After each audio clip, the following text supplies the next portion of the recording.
What's up mga boss? Kumusta kayo? Welcome naman sa bago nating video mga boss, no? So this video mga boss, nagkabit tayo ng blue water dito sa XRM natin. So ito yung blue water na kinabit natin mga boss, no? Yan. So ito yung blue water na nabili ko mga boss. Ito yung ikabit natin sa XRM 125 natin. MSM yung brand, 60 watts. Dalawa yung binili natin dito mga boss. Ayan.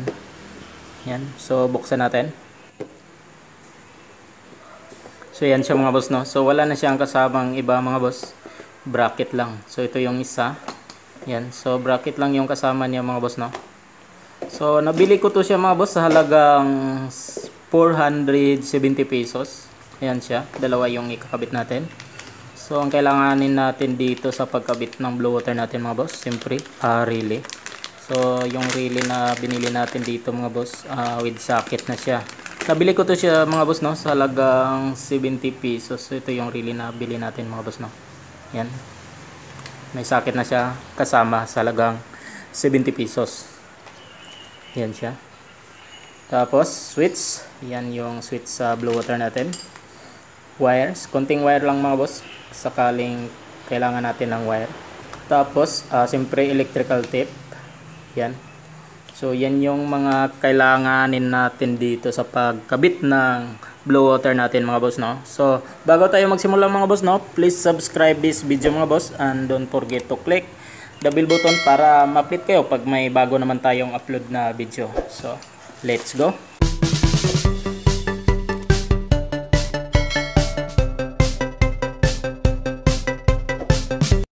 So dito na tayo sa motor natin mga boss, no. So first gawin natin dito mga boss, ikabit muna natin tong blue water natin.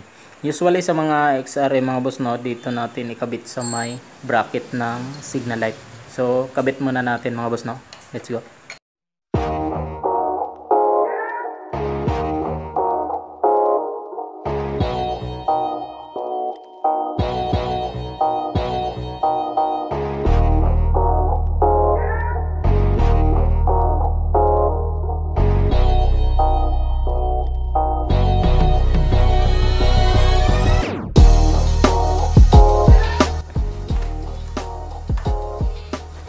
So tapos na natin ikabit yung isang blue water. Ito naman isang mga boss, no. So kabit na natin to dito. Dito naman sa kabila. So let's go.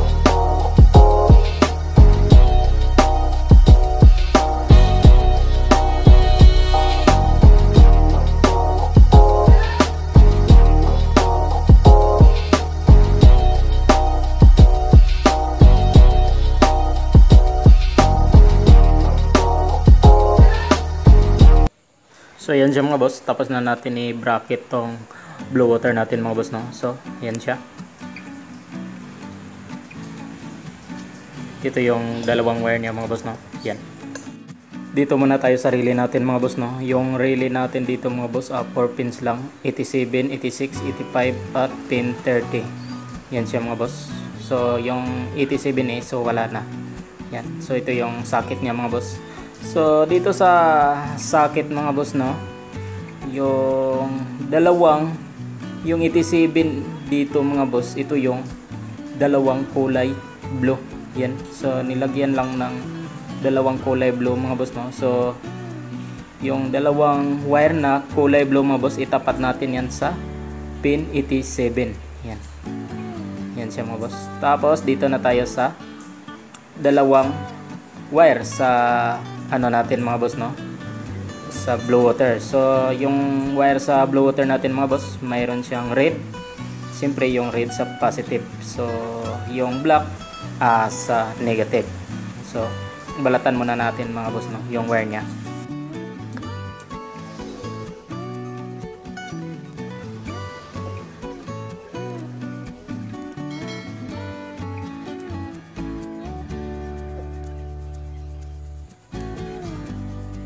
Yan siya mga boss. So yung dalawang positive sa blue water natin mga boss, pagdugtungin lang natin yan. Tapos itong dalawang black, yan yung negative, pagdugtungin pa rin natin yan mga boss, no. Silang dalawa. Ayan. Yan siya mga boss. So yung kulay red sa blue water natin mga boss, doon natin yan i-connecta sa relay natin sa pin 87. So dito sa pin 87 mga boss, no, sa relay natin, dalawa yung wire niya. So putulin na natin to, i-cut na natin tong isa since na isa lang yung kailangan natin dito mga boss, no. Yan siya, para hindi na siya sagabal. Yan. So dito sa relay natin mga boss, no, medyo ano siya, mayroon na siyang mga sakit-sakit, pero hindi naman natin to kailanganin. So i-cut lang natin mga boss, no. Yan. So balatan lang natin yung wire sa pin 87. Tapos doon natin yan i-connecta sa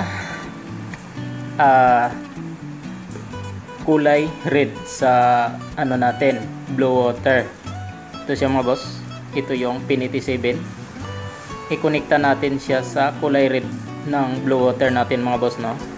Yung kulay red is yung positive siyempre. Yan, i-connecta lang natin. Yan siya mga boss, na-connecta na. Tapos i-electrical tape na natin.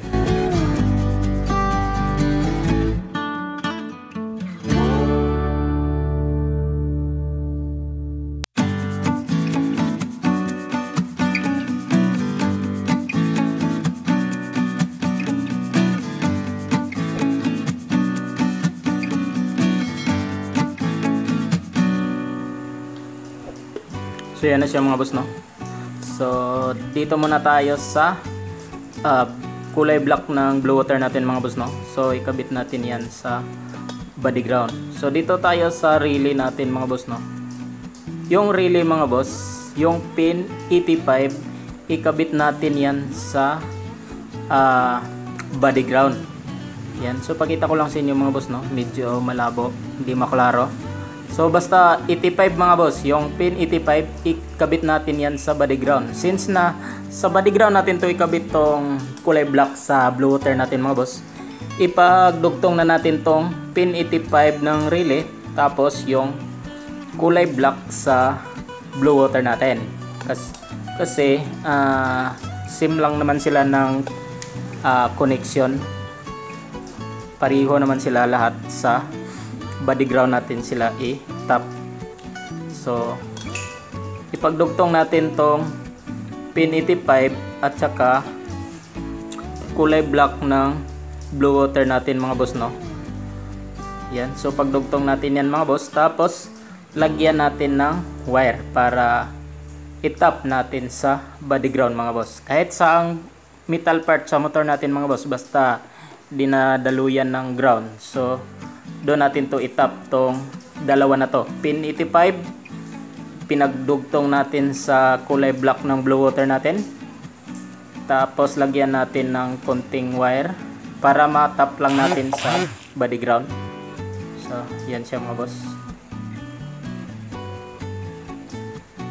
Yan. So lagyan lang natin ng wire mga boss, no, para matap natin sa body ground. So ulitin ko lang mga boss, no. Pin 85 ng relay, since na ikabit natin sa body ground yung 85, so ipagdugtong lang natin sa kulay black ng ano natin, blue water. Kasi yung kulay black sa blue water natin, so itap naman natin yan sa ground. Yan. So lagyan lang natin ng wire mga boss, no. So yan siya mga boss, dugtungan lang natin ng konting wire para matap natin sa body ground.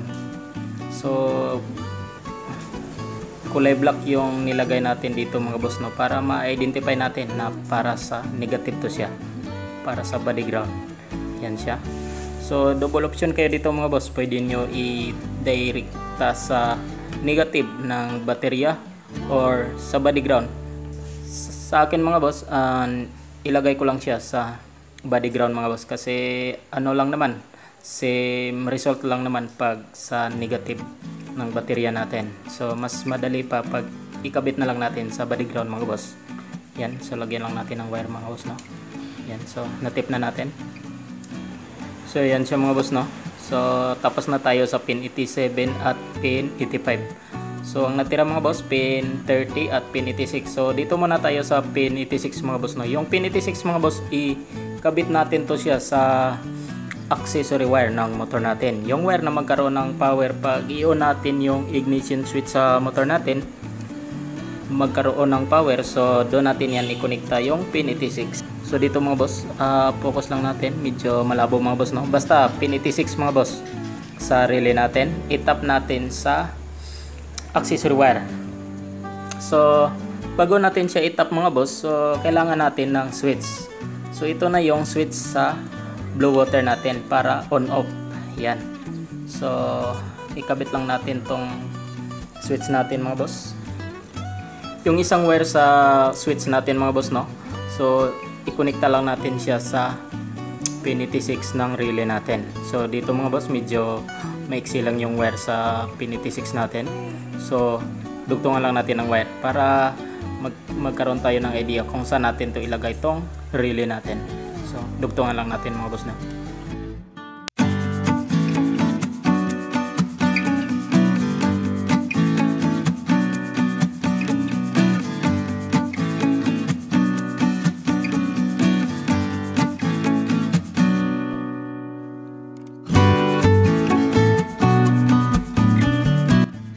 So yan siya mga boss, nadugtungan na natin yung wire tong pin 86 papunta sa switch natin. So ito yung switch ng blue water natin mga boss, no. Nakakabit na natin. So dito muna tayo sa isang wire sa switch natin mga boss, no. So dalawa lang yung wire sa switch natin.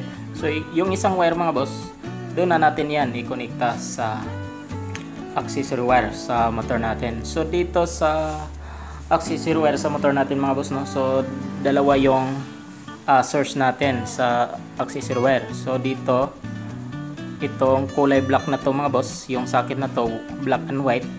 Yung black dyan mga boss, mayroon yung positive, magka-power yan pag i-on natin yung ignition switch. So dito mga boss, ikabit ko lang siya galing to sa, mayroon akong wire dito galing to sa ignition switch natin. Yan. So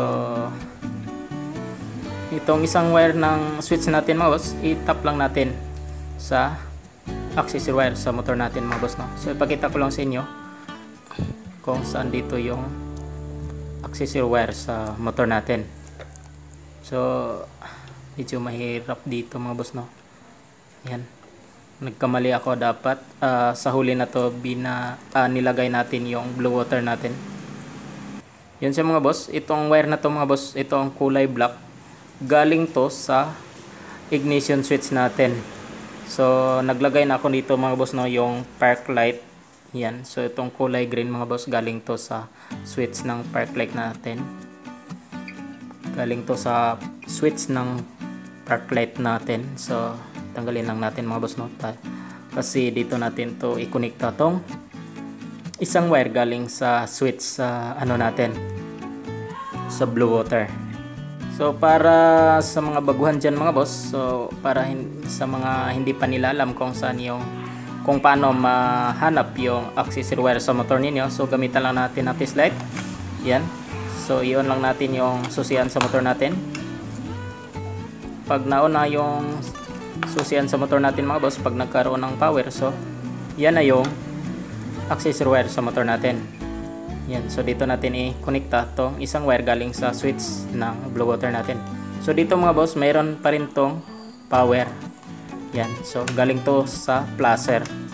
So pwede natin dito ikabit mga boss. So dito sa akin mga boss, dito ko siya ikabit, yung galing sa ignition switch. Yan siya mga boss, nakabit na natin. Yan. So tinip na natin mga boss, no. Yan siya. So ganyan lang siya kadali mga boss. So balik na tayo dito sa relay natin mga boss. Yan siya. Yung 86 kinonekta natin sa pin sa switch ng blue water natin. So ang natira mga boss, yung pin 30 na lang. So dito yung pin 30, yan, medyo malabo, focus tayo dito sa camera mga boss, pero yan, makita sa camera. Sabihin ko na lang mga boss. Tas ilagay ko lang yung mga pin sarili natin sa screen. Basta tong kulay red dito mga boss, yan yung pin 30 ng relay natin. Yan. Basta yung pin 30 ng relay natin mga boss, i-directa natin yan sa positive side ng baterya natin. So ilagay lang natin to sa positive ng baterya natin mga boss, no? So yan siya mga boss, yung pin 30 ng relay natin, itap natin sa positive side ng baterya natin. Yan siya. Yan siya mga boss. Pwede na natin itip na kabit na natin lahat mga boss, no? Tapos itip na natin para matry na natin mga boss, no? So wait lang mga boss, may nakalimutan tayo. Yung 85 kanina at yung kulay black ng blue water natin. So hindi pa natin na-tap sa body ground. So ayan siya mga boss, itap lang natin sa body ground mga boss. So kahit sa body ground, pwede na natin itap. So itip lang natin mga boss, no, para malinis siya tignan, iwas ground. Ayan siya. Natip na natin mga boss. Yan. Para malinis siya tignan mga boss, no. So itong kulay red mga boss, ito yung papunta sa terminal ng baterya natin. Positive terminal ng baterya. Ito yung relay natin. Yan siya. So ganyan lang siya mga boss, no. Tapos pwede na natin to i-try. So ibalik lang natin, dapat ibalik. So i-try na natin. Yan siya mga boss. I-off lang natin yung ilaw para makita ninyo kung gaano siya kaliwanag. Yan siya. So itong blue water na to mga boss, steady lang. Walang high and low na to, walang blinker. So steady lang siya. So ganyan lang siya mga boss, no. Sana nakuha ninyo. Kung may katanungan lang kayo mga boss, comment lang sa comment section. And don't forget to subscribe this video mga boss, no, para ma-update kayo pag may bago naman tayong upload na video. So thank you and ride safe.